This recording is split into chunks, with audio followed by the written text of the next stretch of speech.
Hello, my beautiful friends. So we have entered the week of peace in the Advent calendar. So if you're familiar with the Advent calendar, you light the candle for hope and you light the candle for peace, and now the two candles burn together. So I was thinking about peace, and in the Christian tradition, Christ says, peace I give unto you, peace I leave with you. And I thought, well, what does peace mean? Is that even possible? In our world, there's never been peace. There's never been peace. There has always been war. So what is the exact definition of peace? And what was Jesus talking about? And what do we talk about when we hope for peace on earth or goodwill towards humans, right?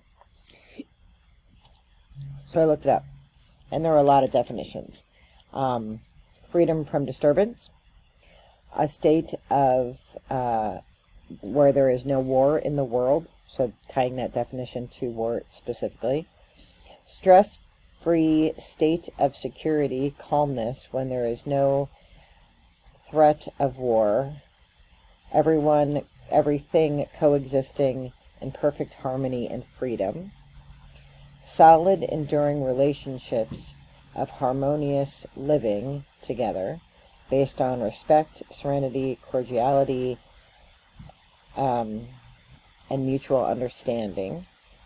Then there are the three types of peace: spiritual peace, peace with God; relational peace, which is peace with others; and then emotional peace, peace within ourselves; and then connection, compassion, justice, and unity.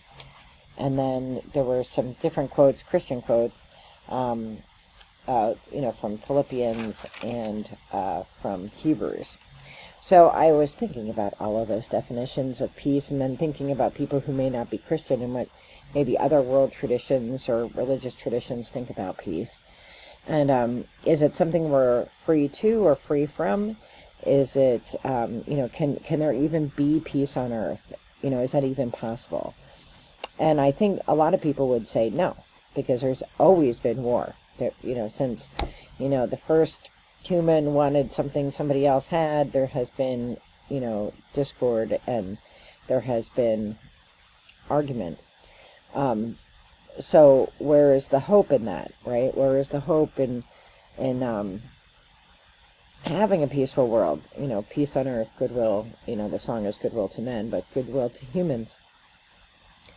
Is that even possible? Can we hope for a peaceful world? And the truth is, we can hope. We can hope that one day war will not be profitable.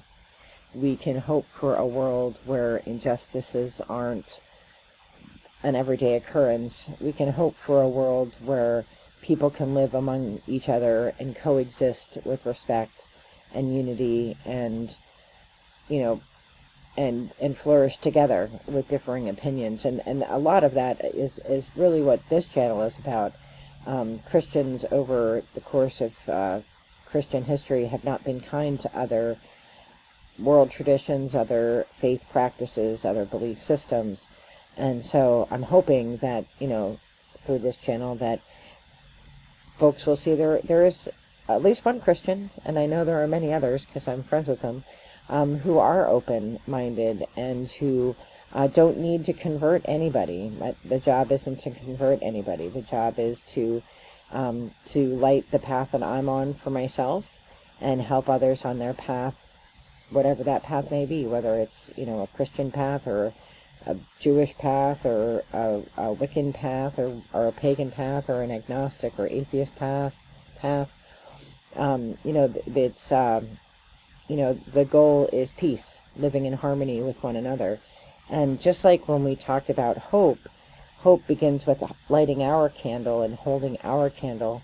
I believe peace works the same way. We all have to strive for that peace. And I did like that breakdown with the one definition of the three types of peace. You have your spiritual peace, what you believe. And if you follow the channel, or if you're new, I've had sort of a roller coaster effect through religion, and I wouldn't necessarily say that I'm religious, although it may appear that way to some, but I'm definitely spiritual.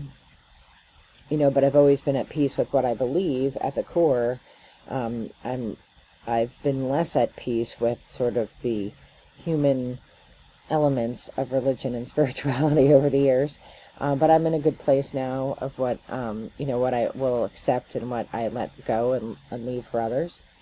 And then when we talk about relational peace, peace with others, I try to stay at peace with others, not cause conflict, not get roped into conflict.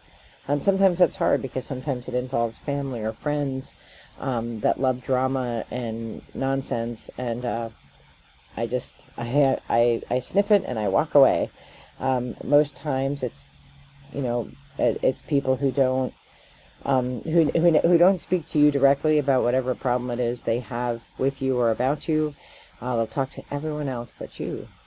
And when I sniff that out, I'm out. I'm out. I don't engage, and I walk away.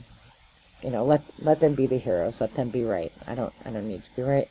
So I try to maintain peace in my own relationships and my own friendships. And then the emotional peace, being at peace with ourselves, right? Understanding who we are, and so, having that peace with God and saying, this is the path I'm on, and this is what I believe, being peaceful inside, being right with the world, and then being right with others. I like that there's sort of distinctions. And so, peace is, when Jesus said, I peace be unto you, he's saying, like, your life is, I'm leaving you free of worry, free of worrying about the future, because you have a future with me.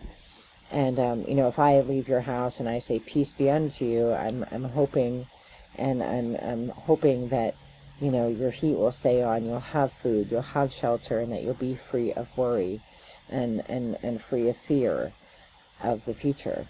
So I think peace is something that we achieve individually. World peace, it's just like the candles, right? If we each strive for world peace, then we can achieve peace. The trouble is that peace is not everybody's goal, because peace is free and doesn't have a profit, and some people are driven by profit. But that doesn't mean we should give up hope. It doesn't mean we should stop carrying our candle or trying to spread hope and peace on earth. Peace begins with us. So I am wishing you all the very best in light and love. Be well. Take care. Bye-bye.